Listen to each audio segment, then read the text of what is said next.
दोस्तों, फिल्म जगत की चकाचौंध देखकर हम और आप बहुत खुश हो जाते हैं, लेकिन ये फिल्मी दुनिया बाहर से जितनी अच्छी दिखती है, असल वैसी है ही नहीं।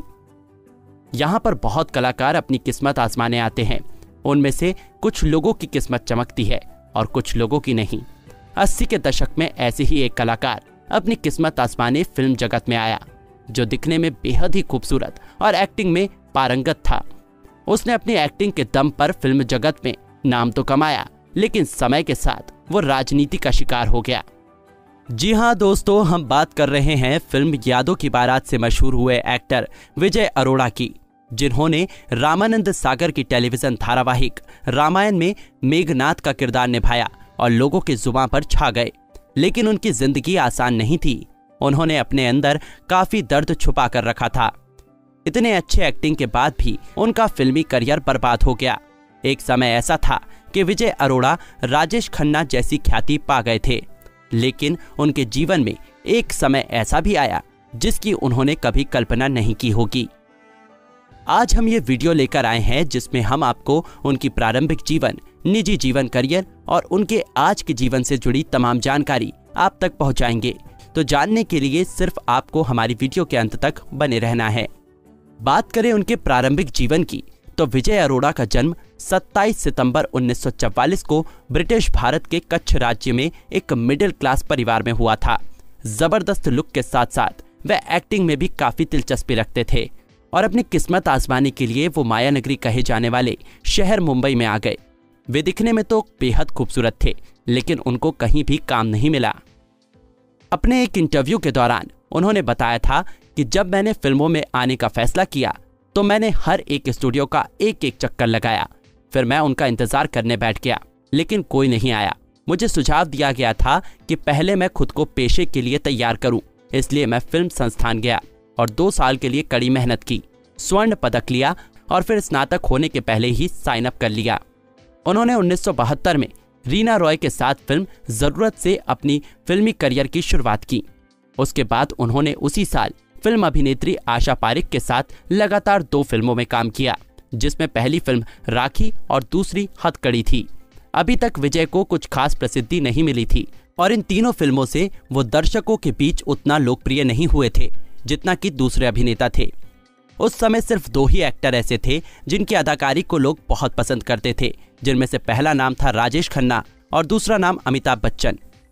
लेकिन साल 1973 में उन्होंने मशहूर एक्ट्रेस जीनत अमान के साथ एक फिल्म की जिसका नाम था यादों की बारात। ये फिल्म उस समय की एक लोकप्रिय फिल्म बनी, जिसने विजय को उस समय बॉलीवुड में सबसे अधिक मांग वाले अभिनेताओं में से एक के रूप में स्थापित कर दिया था। वो लोगों के दिलों पर छा गए थे। इस फिल्म के बाद राजेश खन्ना भी उनकी एक्टिंग की तारीफ करने लगे थे। यहाँ तक कि राजेश खन्ना ने यह भी कहा कि अगर बॉलीवुड में एक सुपरस्टार के तौर पर मेरी जगह कोई ले सकता है तो वो विजय अरोड़ा है, और राजेश खन्ना ने भी इनके स्टारडम को स्वीकार किया था। इस फिल्म से वे सफलता की उस ऊंचाई पर पहुंच गए जहां पर लोग पहुंचने का सपना देखते हैं। यादों की बारात में जीनत अमान और विजय अरोड़ा की विशेषता वाला गीत चुरा लिया है सबसे रोमांटिक प्रस्तुतियों में से एक बन गया, जो आज भी लोगों की जुबान पर है और लोग इसे गुनगुनाते हैं। सुपरहिट फिल्म यादों की बारात के बाद उसी साल यानी साल 1973 में वे जया भादुड़ी और वहीदा रहमान के साथ एक और फिल्म फागुन में नजर आए, जिसमें जया भादुड़ी और वहीदा रहमान उनकी पत्नी और सास की भूमिका निभाती नजर आई थी। विजय अरोड़ा इतने पॉपुलर हो चुके थे कि इन्हें बैक टू बैक फिल्में मिलने लगी थी और उसी साल उन्होंने ऋषिकेश मुखर्जी की फिल्म बड़ा सुख भी किया। उस समय के मशहूर एक्टर राजेश खन्ना के साथ साल 1974 में फिल्म रोटी में विजय अरोड़ा को काम करने का अवसर मिला। साल 1976 में उनकी फिल्म जीवन ज्योति उस साल की सबसे बड़ी हिट फिल्म बन गई, जिसमें उन्होंने मुख्य भूमिका निभाई थी। अपने फिल्म करियर में उन्होंने करीब 110 से ज्यादा फिल्में दी, जिनमें शरगम, बड़े दिलवाला, 100 दिन, जान तेरे नाम और उनकी आखिरी फिल्म इंडियन बाबू जैसे सुपरहिट फिल्में शामिल थी। उन्होंने हर कैटेगरी की फिल्म की, जिसमें से एक है हॉरर फिल्म। विजय अरोड़ा कुछ हॉरर फिल्मों में भी नजर आए, जिसमें वीराना, पुरानी हवेली और आखिरी चीख, जिसमें उन्होंने 1991 में काम किया। दोस्तों, जैसे कि हमने आपको बताया कि विजय जी ने लगभग हर तरह की फिल्मों में काम किया था। उसी प्रकार उन्होंने गुजराती भाषा की फिल्मों में भी काम किया था, जिसमें से उनकी पहली फिल्म उन्होंने 1979 में किया था, जिसका नाम था देखरी आने गए दौरे तिवाजाए, और दूसरी फिल्म जिसको उन्होंने साल 1981 में किया था, जिसका नाम था लेखना माथे मेघ। दोस्तों, कहते हैं कि विजय जी एक ऐसे अभिनेता थे जो किसी के दबाव में या फिर किसी ऐसे फिल्म में काम करना बिल्कुल पसंद नहीं करते थे जिससे समाज में कोई गलत सीख जाए। वो इस फिल्म में कभी काम नहीं करते थे जिसमें औरतों का मजाक बनाया जाता था। धीरे धीरे उनकी जिंदगी अपनी कामयाबी के पटरी से उतरने लगी। अगर स्पष्ट रूप से कहा जाए तो कथित तौर पर विजय फिल्म उद्योग में राजनीति का शिकार हो गए थे और फिल्म बिरादरी द्वारा उन्हें दरकिनार कर दिया गया था। उन्हें फिल्मों में काम मिलना लगभग बंद हो चुका था। आप कल्पना भी नहीं कर सकते हैं कि फिल्म जगत में ऐसे बहुत से कलाकारों को उनके टैलेंट का कदर नहीं किया गया, जो वाकई में अपने हुनर के दम पर इस फिल्म इंडस्ट्री में आए थे, या फिर यूं कहें कि उनके कला को लोगों से उतना तवज्जो नहीं मिला। धीरे धीरे लोग भी उन्हें भूलते गए।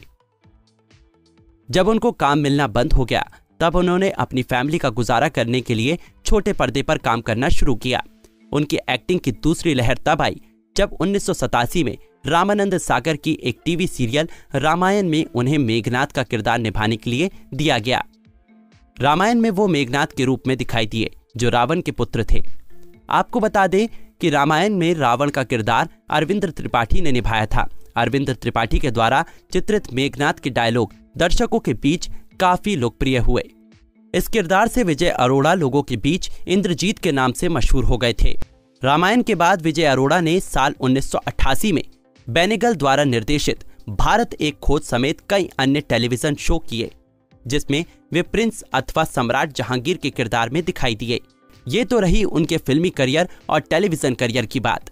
अगर हम उनके निजी जीवन की बात करें तो उनकी पत्नी का नाम दिलबेर अरोड़ा है, जो एक्स मॉडल और मिस इंडिया रह चुकी हैं, और इनके बेटे का नाम फरहाद विजय अरोड़ा है, जो इंडिया में फरारी और मैसेराटी कारों के प्रमोटर हैं। दोस्तों, विजय जी ने अपने जीवन में एक्टिंग के अलावा भी बहुत कुछ किया था, जिस प्रकार आमतौर पर बाकी लोग भी करते हैं। वो ऐसे पहले भारतीय माने जाते हैं जिन्होंने विज्ञापन और वृत्त चित्र बनाने के लिए अंतर्राष्ट्रीय मानकीकरण संगठन 9000 मानकों का इस्तेमाल किया। उनका अपना एक सॉफ्टवेयर हाउस भी था जो विज्ञापन फिल्मों और कॉर्पोरेट फिल्मों का निर्माण करता था।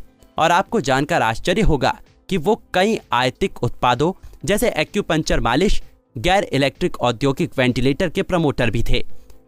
उन्होंने हमेशा छात्रों को उनके कौशल और अभिनय की कला को विकसित करने में मदद की, क्योंकि उन्हें पता था कि बिना कौशल के इंसान कुछ भी नहीं कर सकता। इनफैक्ट उन्होंने भी अपनी एक्टिंग का लोहा एक्टिंग सीखने के बाद ही मनवाया था। अक्सर देखा जाता है कि इंसान जब कामों में बिजी हो जाता है तो वो अपने हेल्थ के ऊपर ध्यान देना बंद कर देता है, लेकिन विजय अरोड़ा ऐसे नहीं थे। उन्हें योगा करना बहुत पसंद था और वो अपने फिटनेस पर बहुत अधिक ध्यान देते थे। दोस्तों, वो एक ऐसे अभिनेता थे जो अपने अभिनय के दम पर लोगों में लोकप्रिय हुए थे। अपनी जिंदगी के आखिरी फिल्म उन्होंने साल 2003 में किया था, जिसका नाम था इंडियन बाबू। अपने अभिनय के दम पर लोगों के दिलों पर राज करने वाले विजय अरोड़ा केवल 62 साल की उम्र में स्टमक कैंसर के कारण 2 फरवरी 2007 में दुनिया को अलविदा कह गए। उनकी मृत्यु के पश्चात उनकी पत्नी दिलप का दिमागी संतुलन बिगड़ गया था। वो इस बात को मानने से इनकार करती थी कि विजय उनको छोड़कर चले गए। हालांकि बाद में काफी इलाज करवाने के बाद वो ठीक हो गईं। भले ही वो अब हमारे बीच नहीं रहे, लेकिन उनके अभिनय के जरिए वो हमारे बीच हमेशा रहेंगे। मेघनाथ अमर है। दोस्तों, उम्मीद करते हैं कि विजय अरोड़ा का ये जीवनी आपको अच्छा लगा होगा। अगर आप उन्हें रामायण के मेघनाथ की वजह से पसंद करते हैं तो वीडियो को लाइक जरूर करें और ऐसी ही अनसुनी जीवनी के बारे में जानने के लिए हमारे इस चैनल को सब्सक्राइब जरूर करें। धन्यवाद।